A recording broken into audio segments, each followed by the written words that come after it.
Good morning. This morning, Woman's Home Companion brings you Jean Abbey to highlight the shopping values at S. Can Sons. Jean passes miles and miles of counters in a week, and I think it's safe to say she takes a look at the shopping values on almost all of them. And now let's hear what she has to tell us about this morning. Miss Jean Abbey. Thank you, Joe, and good morning, everybody. The new figure silhouette brought out by Paris dressmakers is certainly a lovely one and has won the acclaim of smart American women everywhere. Curves are definitely back in again. True feminine beauty is brought out in all its glory. High, proud bust line, dainty, tiny waist, and gracefully rounded hips. That's the story behind the scenes of the new fall and winter fashions. And the proper foundation will help you carry out that story perfectly. Fundamentally, the new corsets give a new redistribution of flesh, giving a new economy of waistline and blessed comfort. No longer is that famed hourglass look achieved through tortuous steel casings, lacings, and constant discomfort. Not if you're properly fitted by a competent corseteer. That's why I dropped in at S. Can Sons to shop foundations. They have a very efficient staff of 8 finished school graduate corseteers, each with a diploma thus proving their knowledge. Each is an expert and can advise you best as to just what type of corset you should have, how to bring out the best points of your figure, and how to camouflage the defects. Now, if you'd like to achieve that new 1940 figure in the approved Schiaparelli manner of Paris, try a form-fit foundation. Here's a clever way of illustrating the new figure, that of the small waist, curved hips, etc. Take a pair of scissors and open them as if you were going to cut something. That's what the new silhouette is. Bust line high and separated, waistline sharply in, and hips smoothly curved outward. So if you want to show your new fall frocks off to the best advantage, go to S. Can Sons on the second floor in the corset department and let one of their expert corseteers fit you to a form-fit pagan charm girdle or an all-in-one.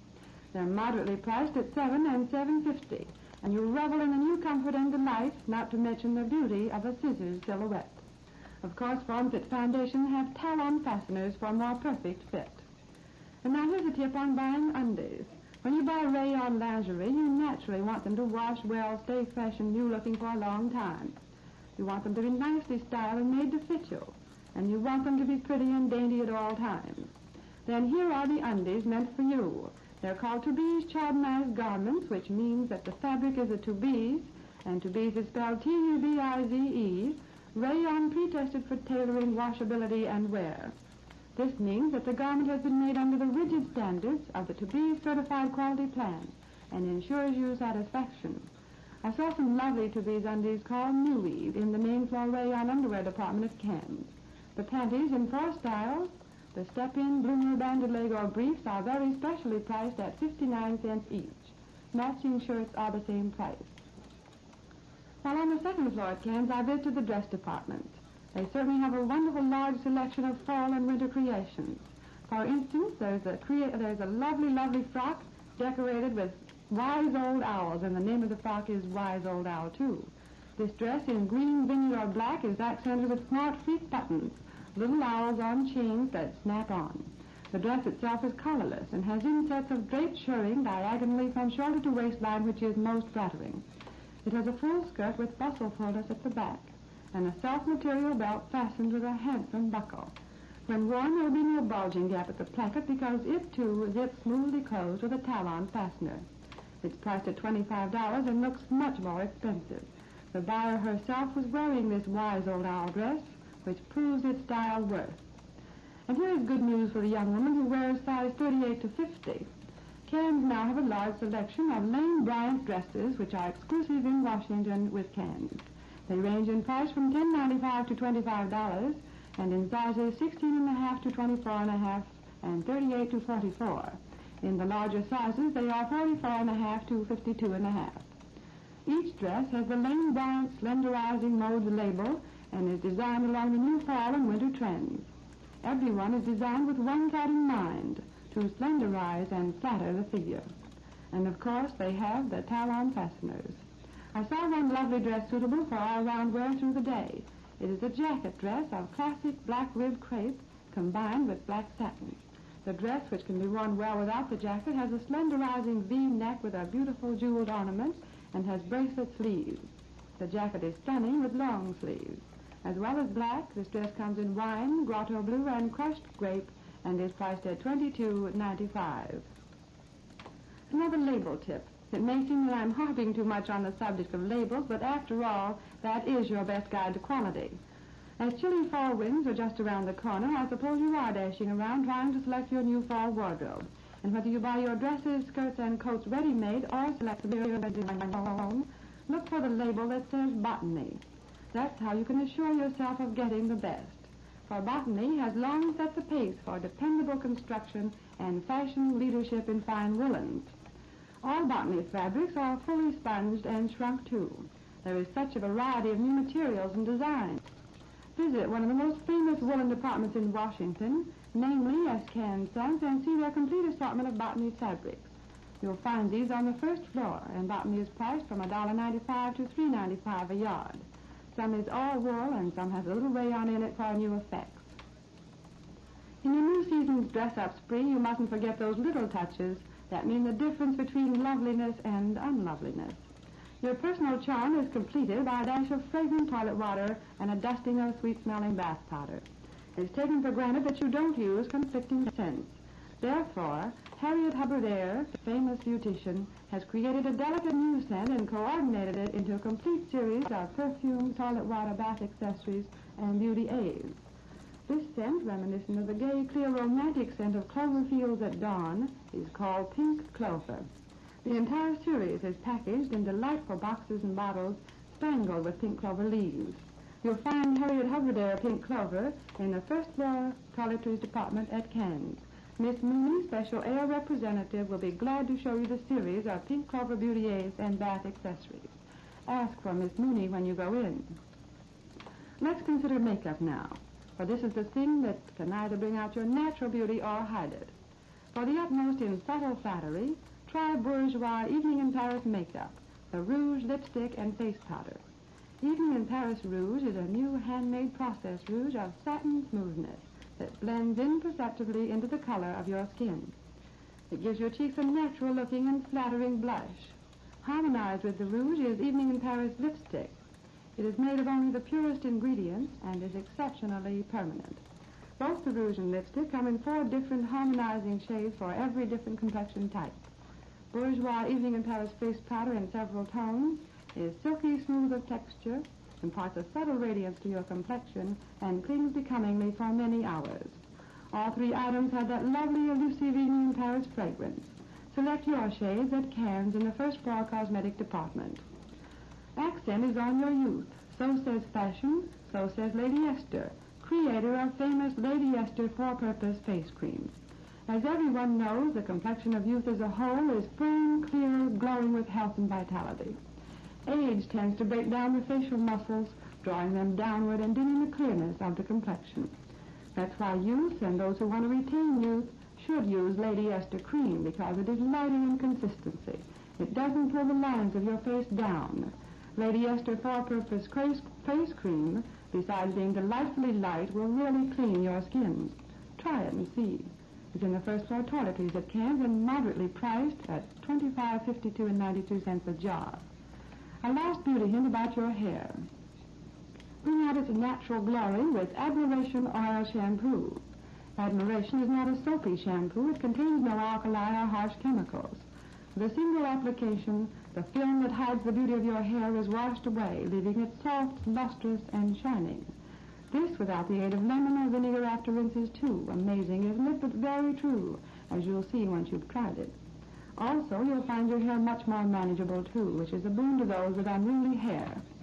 There are 2 kinds, Admiration Oil Shampoo, and for those who prefer a lather, there is Admiration Foamy Oil Shampoo, and they both give the same wonderful results. In Cannes' first floor toiletries, it is priced at 45 cents a bottle. After shampooing your hair, you must dry it. Sometimes this may seem an irksome task that has no end, but not when the drying of your locks is done with fluffy, absorbent Dundee towels. Dundee towels are firmly woven of high-quality cotton yarns and will stand a great deal of rough treatment. For this reason, Dundee towels are an old standby in homes with children, especially little boys who are likely to use a towel with much enthusiasm and action, but little consideration. Aside from all these good qualities, Dundee towels are beautiful in design. You can carry out the color scheme of your bathroom with them and know they will stay snowy white or clear in color. S.K. & Sons have a large selection of Dundies in their first floor linen department, and they're very inexpensive too. I saw one in the 22 by 44 size, priced at 39 cents. Comes in white with a black or red border. You know, it won't be long now before we'll have to sleep under blankets. At times we live in a harass-troubled world and need even more our nightly stint of sleep. If you'd like to really relax and sleep comfortably and healthfully this season, why not sleep under Kenwood blankets? Made of choice, long fibered wool, the Kenwood blanket is fluffy, fleecy, soft, and warm. It will give you years of satisfying service and will come through countless tubbings looking as fresh and beautiful as the day you bought it. These luxurious blankets come in a variety of colors and have rich silken bindings. They range in price from $8.95 up, and you'll find a large assortment in the blanket department at Cairns on the first floor. While you're in Cairns, stop in the housewares department on the third floor and see the marvelous new Sunbeam Mixmaster. It has 12 labor-saving attachments. An efficient juicer, has a big, individual, easy-to-clean full-mix beater, and easy portability. Once the mixing speed is set, the beaters do not vary their speed as the batter thickens. And here is the newest improvement on the Sunbeam Mixmaster. It now has the exclusive Mixmaster automatic mix finder. You simply dial to the correct mixing speed for the job that you want to do, and there it is. No bother, no guesswork, and accurate, pleasing results. The speed is all marked on the dial. Whipping potatoes, beating eggs, whipping cream, for any job you might have. It's truly wonderful, and I urge you to go to Cairns and see it. The Sunbeam Mixmaster, including 2 bowls, a juicer, and strainer, is $23.95. Another time and labor saver is the Magic Chef gas range. This shining white range saves time, fuel, and food. Accurate temperature control takes the guesswork out of baking. Roasts, cakes, pies, cookies, all done to just the right turn. The roomy, heavily insulated oven features the new exclusive swing-out broiler that makes baking so much easier. When you want to take out the roast, you don't have to scorch your hands going into the oven to pull the pan out. When you open the door, the racks swing out too. Magic Chef also has a lifetime burner guarantee, assuring you of long, satisfactory service.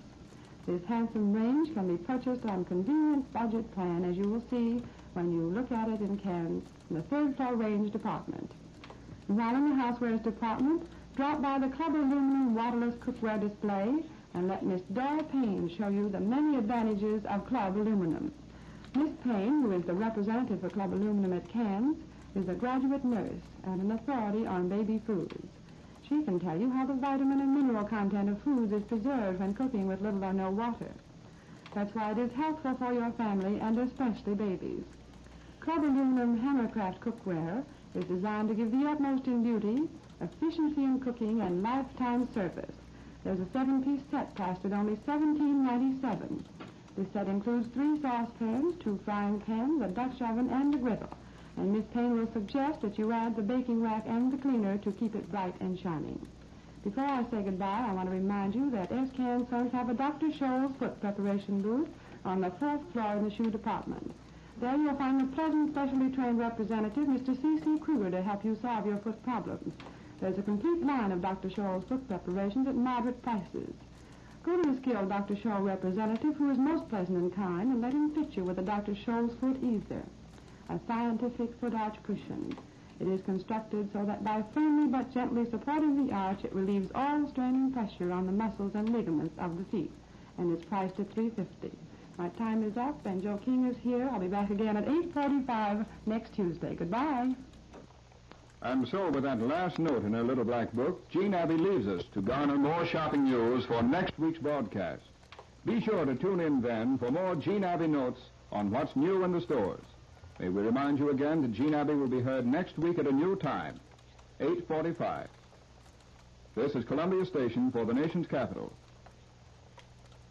WJSV, Washington.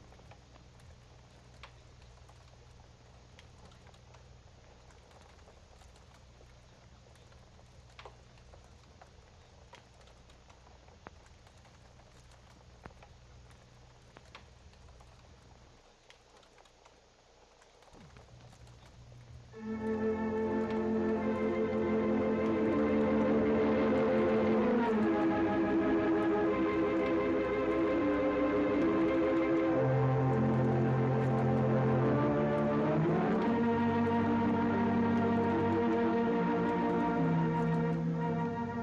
Prudential Insurance Company of America presents When a Girl Marries, dedicated to all those who are in love and to those who can remember.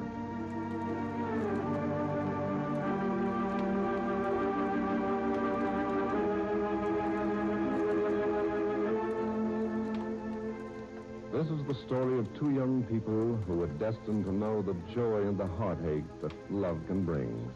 A story for all those who, like Joan and Harry, have come to know what it means to hope and plan for the future, and to dream of that wonderful day to come when a girl marries. Friends, one of the things that we do regularly on this program is to introduce Prudential representatives from various parts of the country.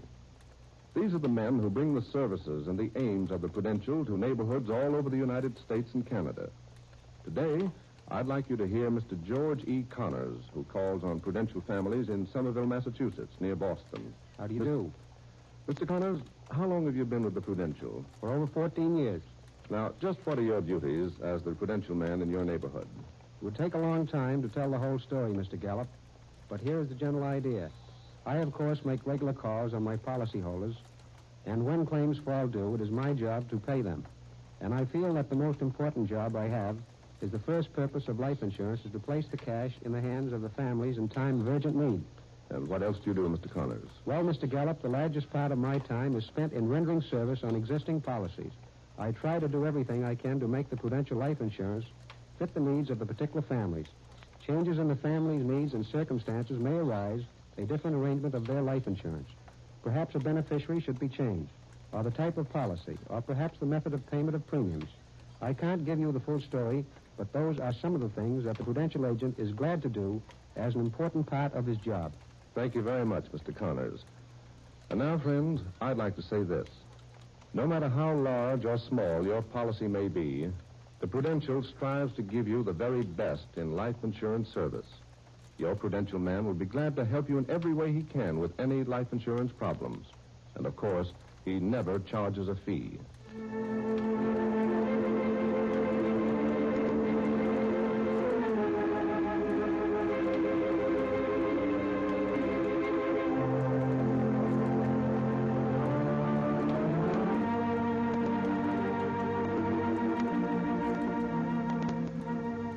And now, When a Girl Marries, the story of Joan Field. Today is very much a red-letter day for Harry Davis, the man Joan hopes to marry. This afternoon, he's going to surprise his mother with the new apartment he's picked out for her. And most important of all, he and Joan have decided to get married sooner than they originally planned. So feeling as he does today, it doesn't seem as if anything could stand in Harry's way, not even the wealthy Mr. Stanley's scheme to run him out of business. But for Betty McDonald, Harry's secretary, the day has been rather dismal. This morning, she took some flowers over to the new apartment for Harry's mother, only to find that Joan had already been there. Only Joan brought expensive red roses, which made Betty's own garden flowers look pretty shabby. So Betty has returned to the office feeling discouraged and heartbroken, which is still the case when Harry walks in. Hello, Betty. I'm sorry I'm late. I took my time this morning hashing it over with my landlady, Mrs. McCaffrey, and taking her into the deep plot for this afternoon. Now, when Mother and Tom come here to call for me at 5 o'clock, Mrs. McCaffrey's going to pack up all their things and bring them over to 284 Main Street and leave them over there. That's nice, Harry. Mr. Farley was in. Andy Farley? Mm-hmm. Oh, what do you have to say? He had plenty to say. Mr. Stanley offered to advance the interest on his mortgage, and then he brought up the subject of a lawyer that he wanted Andy to go to instead of you. Do you mean that?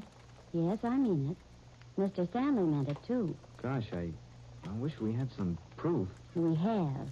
You have? Mm-hmm. What do you mean? Andy got Mr. Stanley to write him a letter telling him what he was going to do for him about the mortgage. And he also got a slip of paper from him on which he'd written down the name and the telephone number of the lawyer he wanted Andy to use. He did? Why, that's terrific. Where are they? Well, I couldn't get Andy to give them up. Well, why not? He's so darn proud of them. He's carrying them around in his wallet and takes them out and looks at them about every 10 minutes. Oh, that's not so hard. Why, he might lose them. They ought to be in the safe. I know it. I suggested he leave them here, but he wouldn't do it. Oh, gee, I'm worried about us carrying them around loose like that. Suppose something happened to them. They got lost in the shuffle. Where'd we be then? I don't think there's any argument that would make Andy hand them over. Where's he gone? Back to his farm, I guess. Well, where did he say he'd been the last few days? He said he'd been lying low. He was waiting for the letter Stanley promised to write him, and he didn't want to come in here to see us until he got it. But the minute it came through, he walked in here big as life. Oh, that's swell. Maybe I ought to take a run over to Cedarville and tell Professor Kilpatrick about it. Well, wait a minute. I'd better call the hospital first.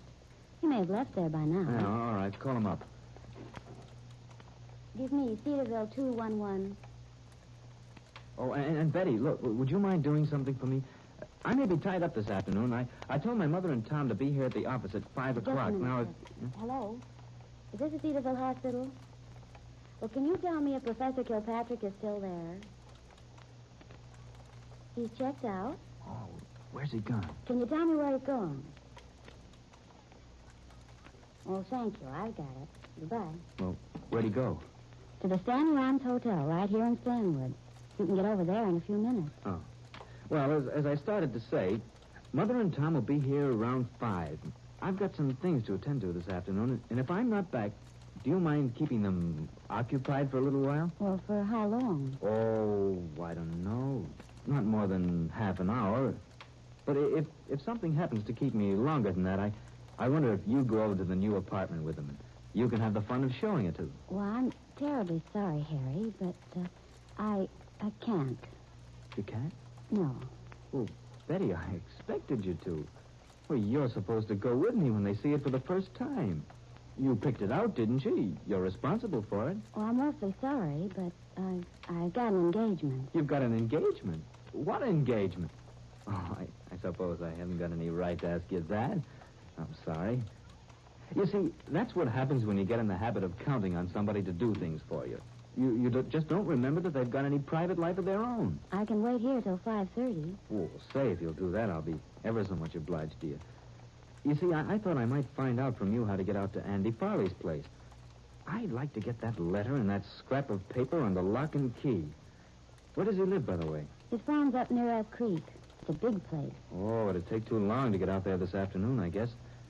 Maybe you could run me out tomorrow, do you mind? No, I don't mind. Unless you've got another engagement. No, I haven't any engagement tomorrow. You sure about that? Because if there's a young man in the offing, you may as well tell me now. I'd tell you if there were one. I'm disappointed that you're not going to the flat with us. I wanted to be able to give you the credit of finding it. Mother's going to be crazy about it. I'm glad you like it. Say, what's the matter with you, Betty? You don't sound a bit like yourself today. I don't? No, you sound as if you didn't give a darn about anything. I don't mean to sound that way. Is anything the matter? Oh, no. Not a thing in the world. Ah, that's good, because this is a very special day for me. I don't suppose I ought to say anything about it yet, but I've got to tell somebody. Listen, Betty, Joan and I are going to be married. Just as soon as Mother and Tom are all settled in the new place. Oh, I oughtn't to do it. I ought to wait. I ought to have more sense than to rush her into it. I'm not in any position to marry anybody, and I know it. But she wants to as much as I do. Isn't that wonderful? She's willing to take a chance at living on next to nothing with a guy like me. I'm sure you'll be very happy. Happy? I'll say we'll be happy. We may not have much in the way of worldly goods, but we're young and we're in love. And, well, say, what am I telling you all this for? I'm sure I don't know. No, neither do I. Except that you're so easy to tell things to that I've got the habit.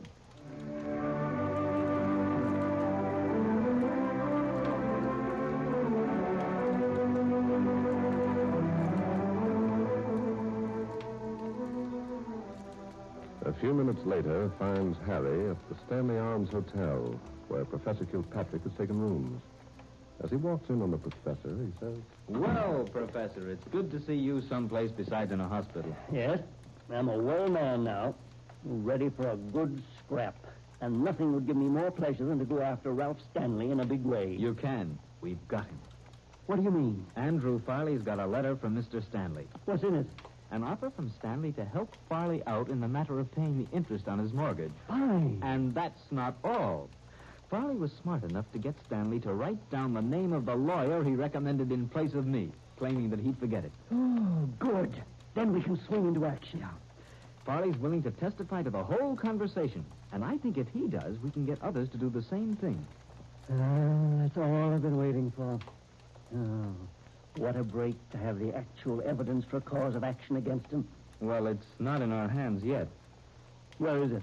Farley's carrying it around with him. He mustn't do that. It's too valuable. Well, that's what I think. Well, did you tell him so? I didn't get a chance. I didn't even talk to him. No. This has all been handled so far by Betty McDonald. She got to the office early this morning, and Farley came in and told her all that had happened. He was gone before I got there. Well, didn't she tell him to leave the letter and the scrap of paper behind? Of course. But he wouldn't do it. Oh. He seemed to think it was safer carrying it around on his person. But I'll get it from him. I'm going to try to get out to his place tomorrow morning, and I'll tell him it's the only evidence we've got, and it ought to be under lock and key. Now, be sure you do. I will. Say, this is going to be fun. To nail Stanley in his own bailiwick. To show him up in the town where he's the big squeeze. You know, Professor, I still can't believe it. How can you believe anything else? I don't know, but it doesn't seem possible that a man would go to such extremes to get another man he's never even met. It's the sort of thing Ralph Stanley would enjoy doing. If his reputation's what I've heard it is. He never forgets an injury.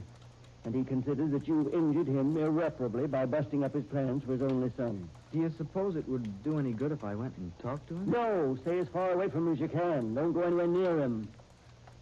You'll spill the beans if you do. Oh, how do you mean? Why, don't you see? He hasn't the slightest suspicion that we know what he's up to. If you go and talk to him, you'll tip our hands. Might even be dangerous for Farley. Well, why would he tie up my visit with Andrew Farley? Well, he might.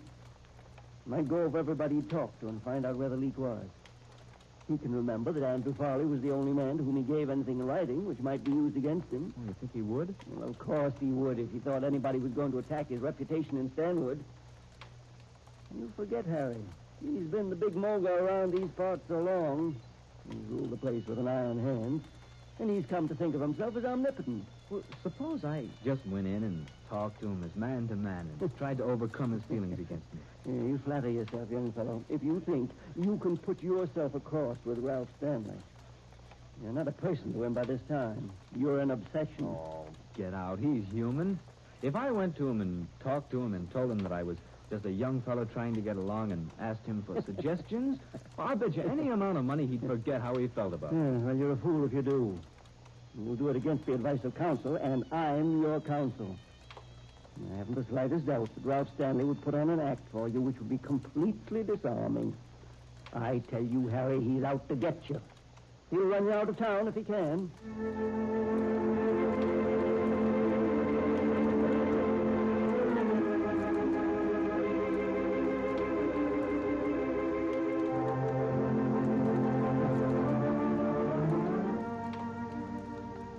Before we leave you now, I'd like to give you some interesting information about the Prudential Insurance Company. In this company, all policyholders are also actually part owners. They share in the savings of the company. As a result, life insurance protection is furnished at a low cost, and the security and strength of the Prudential are enjoyed by millions of families. They think of the Prudential as a symbol of safety, as strong as the Rock of Gibraltar.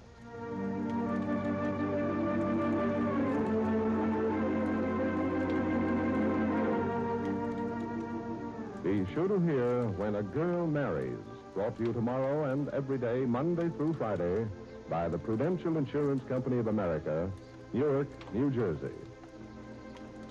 Daylight saving time ends Sunday, September 24th. If your community has been on standard time right along, this program will reach you 1 hour later, starting next Monday. Otherwise, tune in next week as usual. This is the Columbia Broadcasting System. 11:30, sanitary food store time. Mother, you can't buy a better loaf of bread than Jumbo at the economical price of 8 cents a pound loaf, 15 cents for two. Buy several loaves of Jumbo bread at your neighborhood sanitary food store. WJSV, Washington.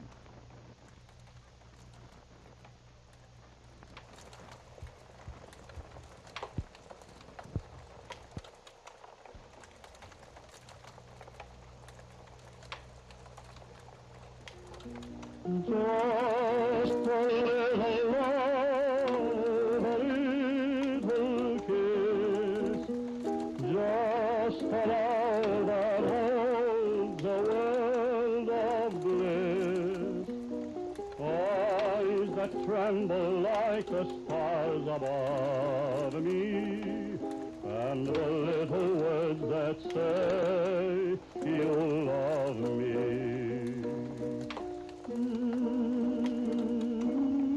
Once again, we bring you the romance of Helen Trent, who sets out to prove for herself what so many women long to prove, that because a woman is 35 or more, romance in life need not be over. That romance can live in life at 35 and after.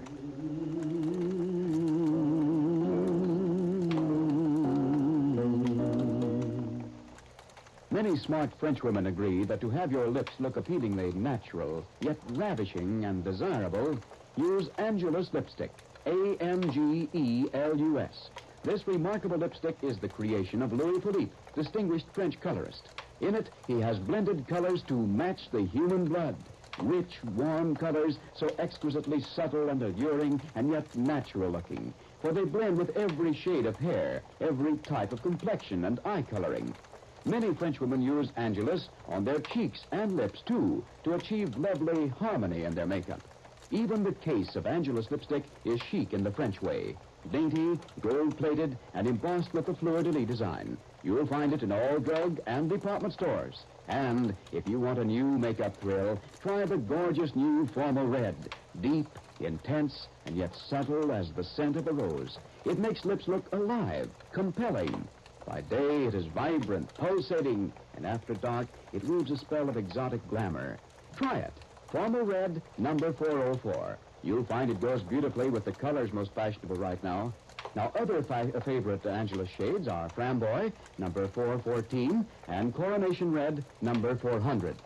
So, to gain a captivating Parisian touch to your makeup, use Angelus lipstick. See if it doesn't give the allure, the appeal to your looks you've envied and admired in other women. I repeat the name, Angelus lipstick.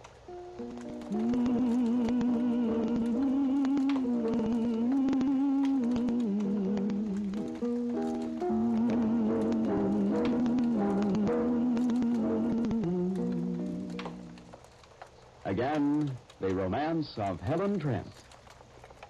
Helen has been working very hard of late, organizing an exclusive Hollywood dress shop in partnership with Chris Wilson. But recently, her plans were completely disrupted when Continental Studios informed her that if she divided her energies on an outside business, they would cancel her contract with them to costume motion pictures. Yesterday, however, Mr. Carl Harper, an executive at Continental, used his influence to have the studio retract its unreasonable dictate to Helen. And Helen, believing that Mr. Harper's was a simple kindness, does not know that the whole thing was planned by his spoiled stepdaughter, Doris. Well, today, we look in on the yet unopened shop in Beverly Hills. Helen and Chris are in the office at the back of the store, and at the moment, Chris is just about to mention Doris. Listen. Helen. Yes, Chris. Do me a favor, will you? I'm going to drive downtown and attend to some things, and when Doris Harper comes by here, tell her I'm out and you haven't got any idea when I'll be back, will you? Doris Harper? Yes, the daughter of our benefactor, no less. I ran into her at the Derby at lunch, and she said she was going to drop in here. Oh, Chris, I've been meaning to talk to you about Doris Harper. Remember the time she came by here and asked us for a job designing for the shop? Oh, yes, but of course she wasn't serious about that. She was merely amusing herself. Oh, yes, she was serious about it, Chris. Very serious. Mr. Harper talked to me about Doris when I was in his office the other day. What do you mean, Helen? What did he say? Well, I think we'll have to make a place for Doris on the staff of the shop here, Chris. Helen, you're kidding. What's the matter? Oh, good heavens, there would be a catch in Harper fixing things for you at the studio. You mean to tell me he asked you to take Doris on here? Did he do that? No, of course not. He didn't ask me to do a thing. Well, then what do you mean we've got to make a place for Doris? Well, here's the way it was. Mr. Harper was saying that he thought it was ridiculous of the studio to tell me I couldn't be in business and work for them, too. And that he was going to try to arrange things for me. And I mentioned about being in partnership with you. And he said he knew you, that you were a friend of his daughter's. Yes? So he said his daughter, incidentally, was very interested in designing clothes. She'd taken a course last winter at a fashion school in New York and done very well. And then I realized that she was the same girl who'd come here and asked us for a job. And I told him about it and told him I'd met his daughter. He brought all that in about Doris incidentally, you know? Yes, really. It wasn't pointed at all, Chris. We were just talking. He said that he and his wife were very anxious to see Doris do something constructive and cultivate her talent for designing. Said he knew it was hard for young girls to break into different careers and so on. And then he dismissed it. It was all very casual. Well, and yesterday, when I went to his office and he told me he'd fixed things so that I could go ahead and own the shop here with you, he wished me good luck and all that, and said that he was sure that his wife and Doris would be among our customers. That Doris likes the kind of clothes I design, and, you know, he was awfully pleasant. and so you feel that we ought to take Doris on here because her papa's done us a big favor, is that it? Well, we don't have to, Chris. But I feel it would be the nice thing to do. If it hadn't been for Mr. Harper, think where you and I'd be now.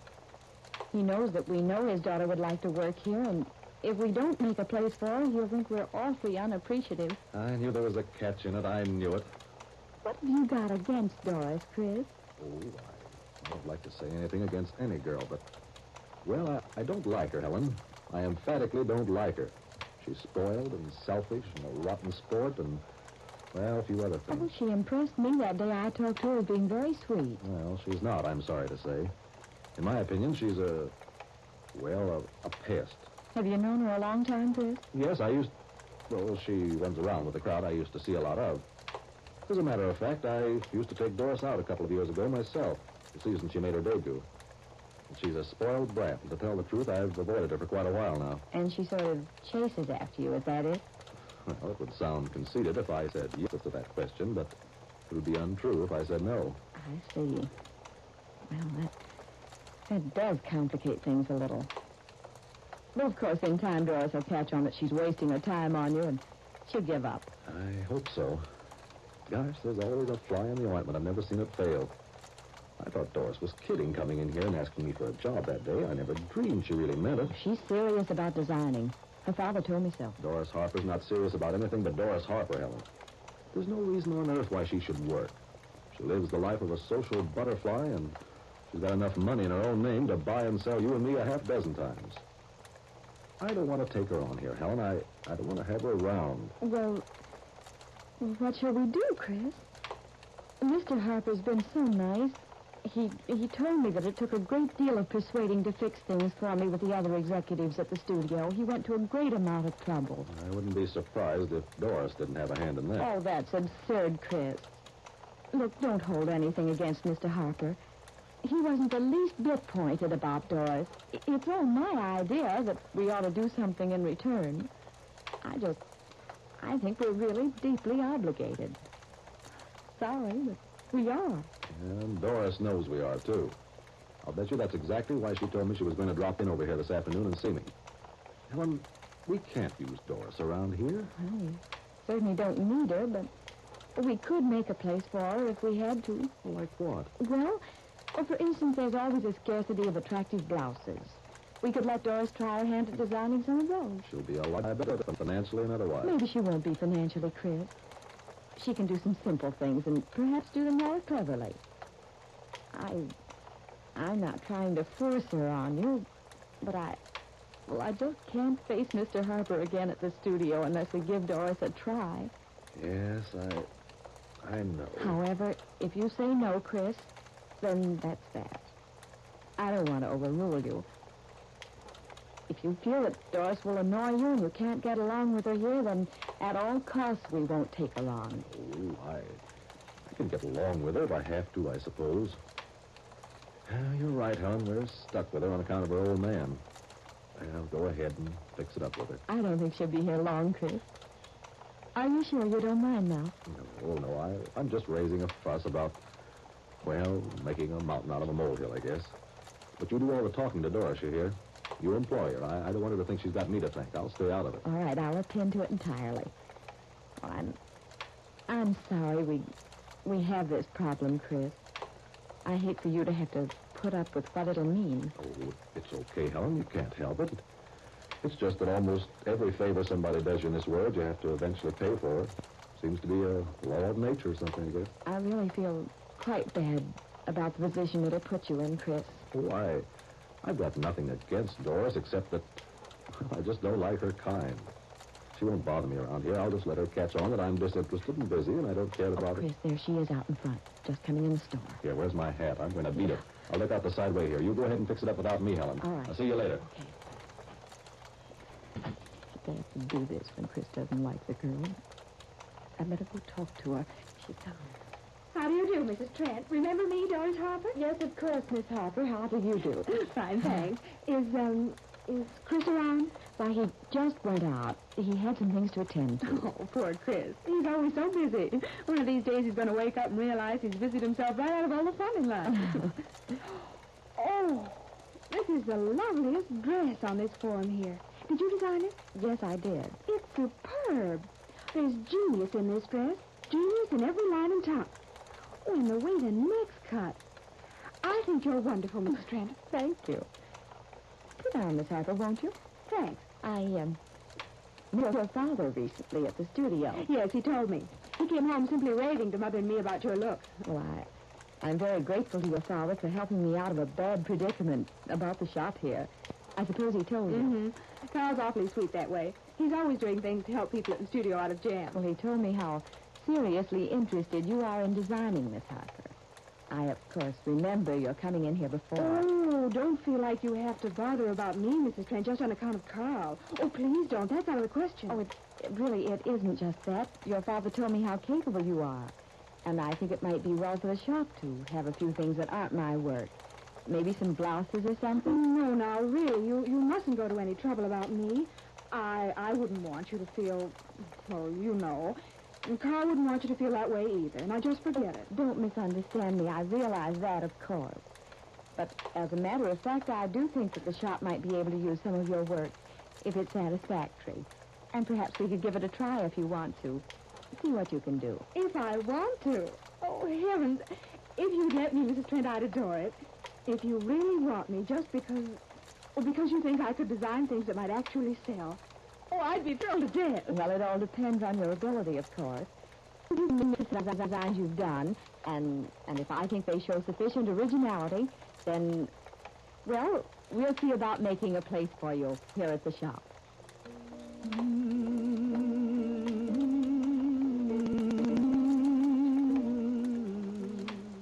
Doris Harper's plan, into which she forced her stepfather, has worked out exactly as she wished it. And now, it seems that Helen is bringing the first note of dissension into the shop. How will Doris and Chris get along? And how will this affect Helen? Well, listen for Helen Trent tomorrow. If you feel that life is growing dull and humdrum of late, it may be simply because you yourself are looking plain, unexciting, the fault of your makeup, your lipstick. Then try the lipstick that many noted French women use to gain the allure for which they're famous. Angelus lipstick. A-N-G-E-L-U-S. The lipstick that has been blended to match the live, vibrant colors of the human blood. Colors that strike an unusual note in makeup and give an allure beyond words. Many smart French women use it on their cheeks as well as their lips to achieve complexion harmony. And a single application will hold for hours. Get an Angelus lipstick today at any drug or department store at the same price as most lipsticks and gain the irresistible allure many French women have.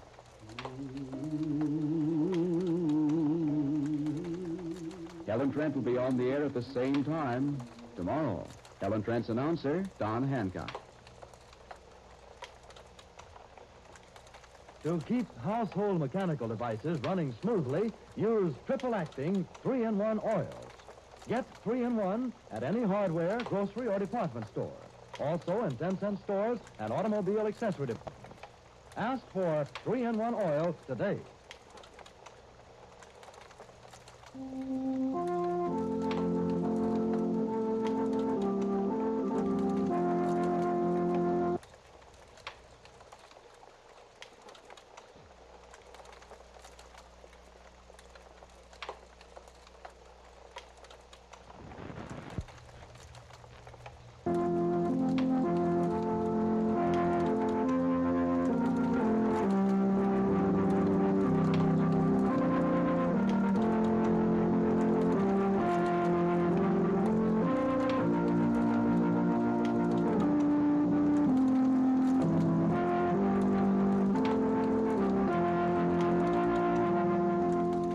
Once again, we present Our Gal Sunday, the story of an orphan girl named Sunday who was left on the steps of the cabin of two old miners who raised her from childhood in the little mining town of Silver Creek, Colorado, who, in young womanhood, married England's richest, most handsome lord, Lord Henry Winthrop.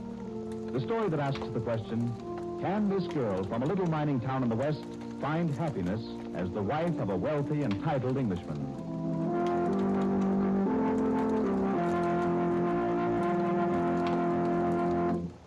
Let me tell you about a remedy that thousands of people now use to get quick relief from the pains caused by headache, neuralgia, and rheumatism. People use it because the results are truly astonishing. This remedy is called Anacin, and the reason so many people rely upon it is that it was first suggested to them by their physician or dentist. Perhaps you, too, at some time, have been handed an envelope containing Anacin tablets. If you haven't discovered Anacin through this channel, then by all means discover it for yourself.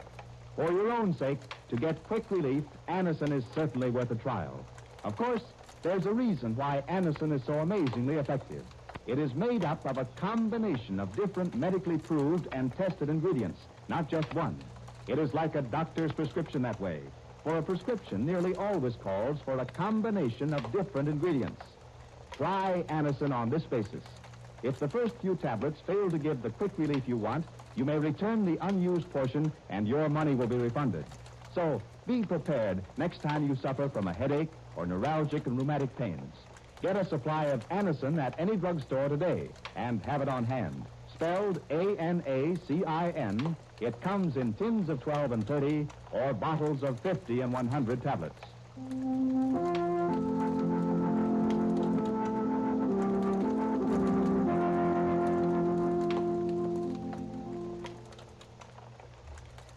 And now, Our Gal Sunday.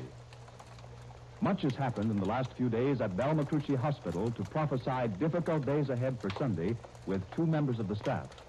First, there is Nurse Rhoda Gray, who because of her jealousy and love of Dr. Allen Brooke, has proved particularly objectionable to Sunday.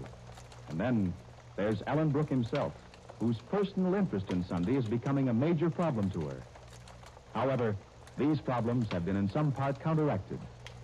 Although Sunday is facing her first long separation from Lord Henry, who is now a captain in the English army, she's been comforted, not only by his letters, but by a feeling and knowledge that there are times when their love brings them together in an unusual and beautiful manner, keeping both of them from feeling that distance can separate them. Sunday is now in the living room of the lodge, sitting with Lord Percy before a crackling fire. Listen. Fire feels good these misty Scotch days, doesn't it, Uncle Percy? Yes, it does, Sunday. If you've been down to the village this morning, you must be tired. Tired? Of course I'm not tired. Don't pamper me, Sunday. I'm not pampering you, Uncle Percy. I was going to suggest that you stay here with me for a while. I don't have to go to the hospital until later on. Do I look as if I'm leaving? No, you don't. You look comfortable. Comfortable? That's it. I'm too comfortable.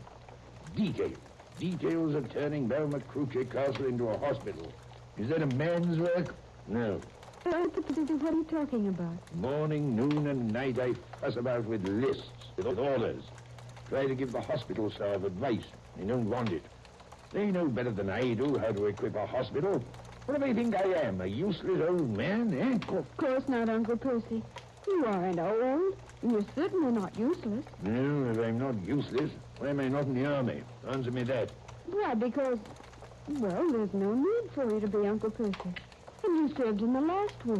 Nonsense. There's no reason for me to be up here in Scotland, sitting before a fire, warming my toes, or to be in London. Anywhere but here. But, Uncle Percy, you offered Balmacrucci Castle to the government to be used as a hospital. That was a wonderful thing. But why did they tell me to stay here and look after it? It's a conspiracy, that's what it is. Uncle Percy. You're needed at Balmacrucci, that's why you were asked to stay here. Uncle Percy, you know, I've been thinking of something the last few days. What? The attitude of the people everywhere, all over England. No matter how they're feeling inside, they're taking all their troubles, all their problems cheerfully. I noticed that too, Sunday. It's inspiring. That's the way life should be. full of courage and hope and doing the job at hand. Now, look here, my dear. Are you trying to tell me in a roundabout, feminine sort of fashion that I shouldn't be complaining about doing work that a fair to middling bookkeeper could do? Uncle Percy, of course I'm not. No, not. After all, your work is more exacting than that. There's no sense in pretending that it isn't important because you know it is. Well, didn't you check the plans of all the rebuilding necessary in the castle? Didn't you get a letter from Sir Robert Winslow, chairman of the hospital board, congratulating you on suggestions you made? Yes, I did. Yes, by Jove, I did. And this morning when you went to the village, wasn't it to personally supervise orders for food supplies for the hospital? Yes. And you say you aren't doing enough. Uncle Percy, I'm ashamed of you. Oh, Sunday, you're a nuisance. You won't even let a man complain in peace. Oh, bless my stupid brain. I forgot. Got a letter for you. Brought it from the village to save the boy a bicycle ride out. A letter for me? Yes. Where did I put it? Must be in my inside coat pocket. Uncle Percy, is it from Henry? No, it isn't Sunday. Oh, here it is. You see for yourself. Oh, thank you. No, it isn't Henry's writing. Uncle Percy, it's from Arthur. From Henry's brother, Arthur. Oh, it is it? What's he doing, writing to you? Well, I wanted him to write, Uncle Percy. He came to see us before Henry left England. He was in his uniform, waiting for orders. He promised Henry to turn over a new leaf. Well, read it, my dear, read it. What does he have to say? Well, let's see. Dear Sunday, don't be surprised at my writing you. You said I might, you know. And you're the only one of the family at home I can write to. Uncle Percy would... What's that? Uncle Percy would probably growl himself into a minor fit if he even saw my handwriting. Blasted impertinence. Me growl myself into a fit? What does he mean? Though he might be secretly pleased, because I know jolly well he cares for every one of us very deeply. Even me, the black sheep of the Brentwood family. I'll have to write to Arthur myself and ask him what he means. Discussing me in a letter to you. It's a long letter. Something to tell you. What is it? Wait, what's this? Something about Thomas McTaggart. You know, Uncle Percy, Kathy's husband. But that means he may have seen Henry because Thomas is Henry's orderly. Let me see. Uncle Percy, yes, there is something about him. Read it, my dear, read it. Where did it begin? Oh, here. And so then I went to the company canteen. I was outside the door. Yes? I heard voices inside. A voice I vaguely recognized. The captain says to me, he says, Thomas McTaggart, I'm glad to see you, man, and how would you like to be more orderly? And so I looked the captain in the eye, and I says to him, attention, second lieutenant. Carry on, man. The captain's orderly here? That would be me, sir. Private McTaggart speaking. Private McTaggart? Thomas? Well, sir, I don't know how you... What?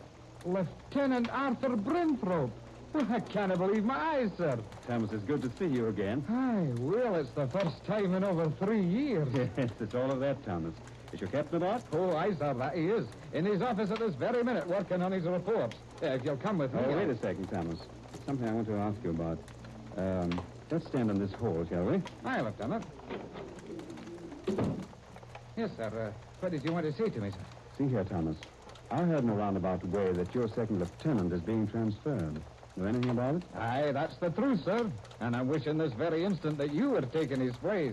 Ah, it is a great company, sir, and it's a great captain we've got. Are you thinking of joining us? Well, yes, I am. Oh, that's good. When captain... Not so fast. I'm my own way of doing this, you know. Oh, I'm sorry, sir. I was only thinking that when captain... Yes, I know. Your captain will have to approve of me first. Oh, but he will, sir, he will. How can he help it when... Where's the captain's room, Thomas? Oh, well, I'll take you there. No, thanks. I'll find it. Down the hall, the captain, isn't it? It's the third room on the right, Lieutenant. I'll find it. Cheerio, Thomas. Cheerio, sir. No name on the door. Well, here goes. I'll try this one. Come in. Captain, I'm a lieutenant from the... Arthur. Henry. Why, Henry. By Jove, Arthur, this is a surprise. Yes, it is. But I talked with Thomas, and I told him I wanted to see the captain. I had no idea you were captain. I say, Henry. Well, sit down, Arthur. Well, I didn't know you'd come from home. Henry, is it true your second lieutenant is being transferred? Oh, yes. Is that why you're here, Arthur? Yes. I'd like to take his place. There are some friends of mine in this company, and now that I know that But, Arthur, what does your commanding officer say? If you approve, he'll recommend me for a transfer. Arthur, I don't know. You see... Oh, please, Henry. Please, do this for me. Arthur, I'll have to think it over. Come now, Henry, you can do it. It all depends on you. Yes, I realize that. I worked like the dickens to get my commission. Now I want a chance to prove myself worthy of it. To prove yourself worthy of course, yes. Now, see here, Henry. I made you a promise before we left England. I promised never to cause you any trouble again. And you said we could be friends. Yes, and I know, Arthur, I know. I am your friend. And I'm your brother, Arthur. You see, that's the point. I want to do what's best for you. It isn't that I don't trust you, but I can show no favors, not a hair's breadth. Now, without meaning to, there might come a time when you'd expect that hair's breadth of favor. Oh, I swear to you, Henry. Arthur, let's not risk that. What you say? You stick by your own company and you'll get your promotions. You know, human nature is a strange thing. We're brothers. A great deal of the misunderstanding between us has been because I'm the older. But we have that same situation here. The time may come when you would resent taking orders from me, orders that, well, you'd accept willingly from someone else. But at home you offered me another chance. It would mean a lot to me, Henry. Arthur, Very well, Arthur. Oh, George, Henry, I'm awfully... I'll be glad to have you in my company, Arthur. But I want you to know that once you're part of it, officially, I can consider you no longer my brother. If there's a job to be done, regardless of what it is, and I have to choose a man from my men, and you're the one chosen, I expect courage from you, the best you have to give. I expect it from you as much as I do from myself. So with this understood, I'll recommend your transfer to this company.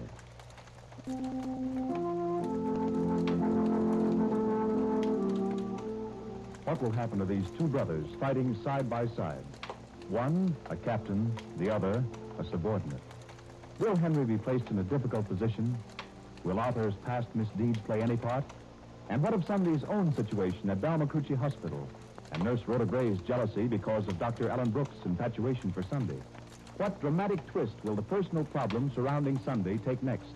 Be sure to listen tomorrow to the next episode of Our Gal Sunday.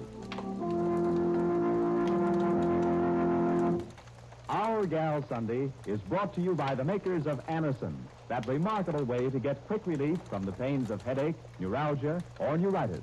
The reason Anacin acts so fast is because it is like a doctor's prescription, a combination of medically tested active ingredients. Next time you have a headache or neuralgic pain, try Anacin. You'll be amazed at what it does for you. All drugstores have Anacin in tins of 12 and 30 or bottles of 50 and 100 tablets. Anacin is spelled A-N-A-C-I-N.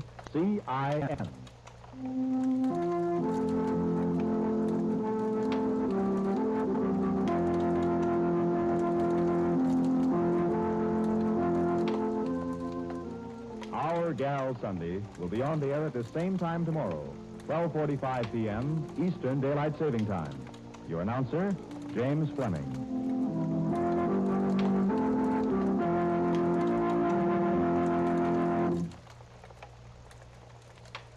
Why cook two sets of meals, one for baby, one for the family? Get Claps strained baby foods. Claps foods are already prepared, pressure cooked to safeguard vitamins and minerals, smoothly strained but never too liquid. Many doctors approve Claps strained baby foods. This is the Columbia Broadcasting System.